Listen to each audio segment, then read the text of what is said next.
You, John Fitzgerald Kennedy, do solemnly swear I, John Fitzgerald Kennedy, do solemnly swear that you will faithfully execute the office of President of the United States that I will faithfully execute the office of President of the United States and will, to the best of your ability, and will, to the best of my ability, preserve, protect, and defend the Constitution of the United States. preserve, protect, and defend the Constitution of the United States. So help you God. So help me God.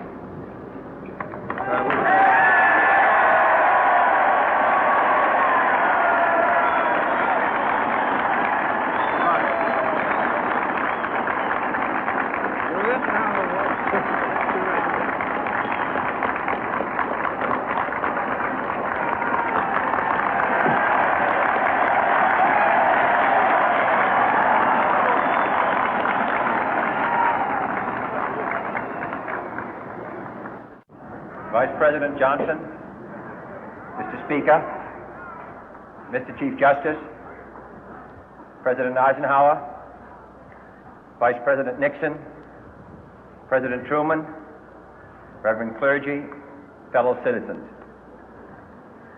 We observe today not a victory of party, but a celebration of freedom, symbolizing an end as well as a beginning, signifying renewal as well as change. For I have sworn before you and Almighty God the same solemn oath our forebears prescribed nearly a century and 3/4 ago. The world is very different now, for man holds in his mortal hands the power to abolish all forms of human poverty and all forms of human life. And yet the same revolutionary beliefs for which our forebears fought are still at issue around the globe. The belief that the rights of man come not from the generosity of the state, but from the hand of God. We dare not forget today that we are the heirs of that first revolution. Let the word go forth from this time and place to friend and foe alike that the torch has been passed to a new generation of Americans born in this century, tempered by war, disciplined by a hard and bitter peace, proud of our ancient heritage, and unwilling to witness or permit the slow undoing of those human rights to which this nation has always been committed and to which we are committed today at home and around the world.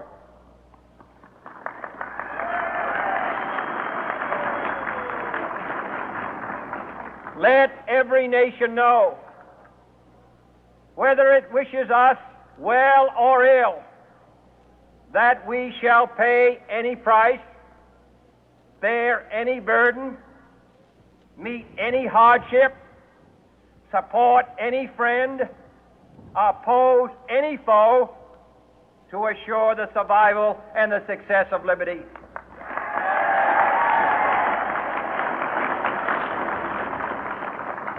This much we pledge and more.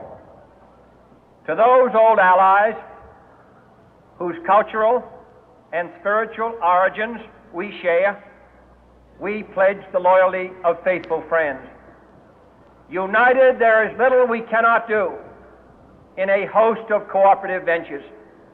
Divided, there is little we can do, for we dare not meet a powerful challenge at odds and split asunder.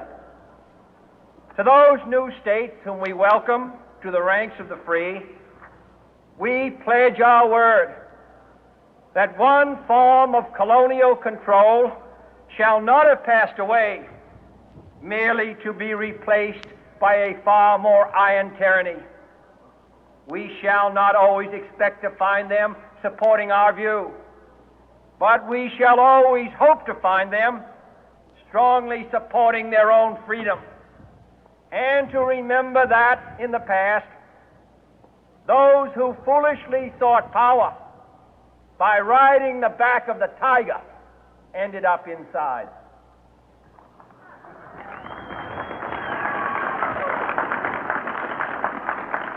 To those people in the huts and villages of half the globe struggling to break the bonds of mass misery, we pledge our best efforts to help them help themselves for whatever period is required, not because the communists may be doing it, not because we seek their votes, but because it is right. If a free society cannot help the many who are poor, it cannot save the few who are rich.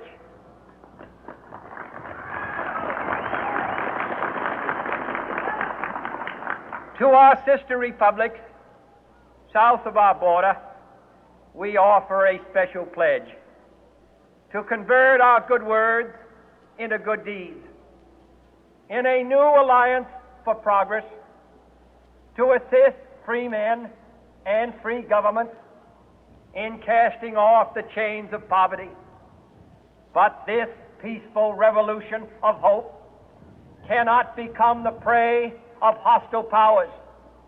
Let all our neighbors know that we shall join with them to oppose aggression or subversion anywhere in the Americas.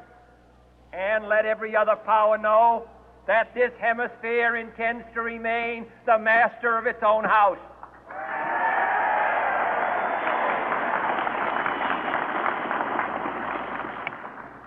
To that World Assembly of Sovereign States, the United Nations, our last best hope, in an age where the instruments of war have far outpaced the instruments of peace, we renew our pledge of support to prevent it from becoming merely a forum for invective, to strengthen its shield of the new and the weak, and to enlarge the area in which its writ may run.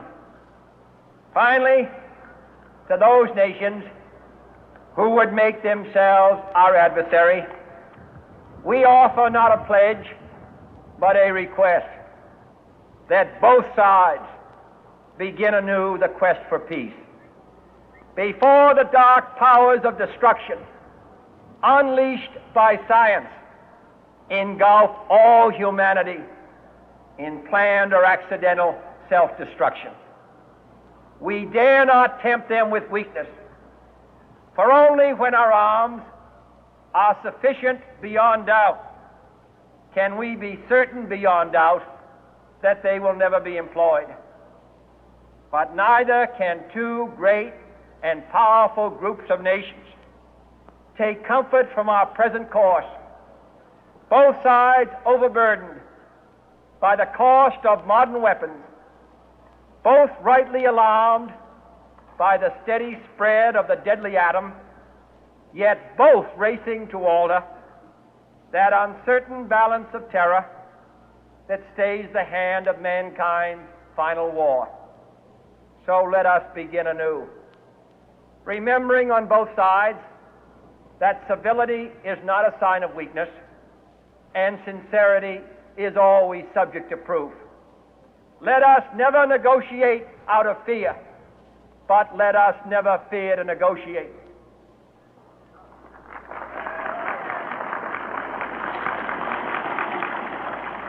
Let both sides explore what problems unite us, instead of belaboring those problems which divide us.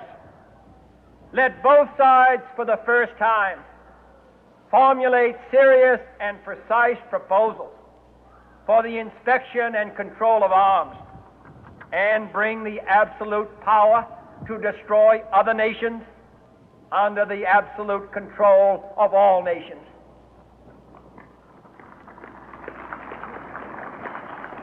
Let both sides seek to invoke the wonders of science instead of its terrors.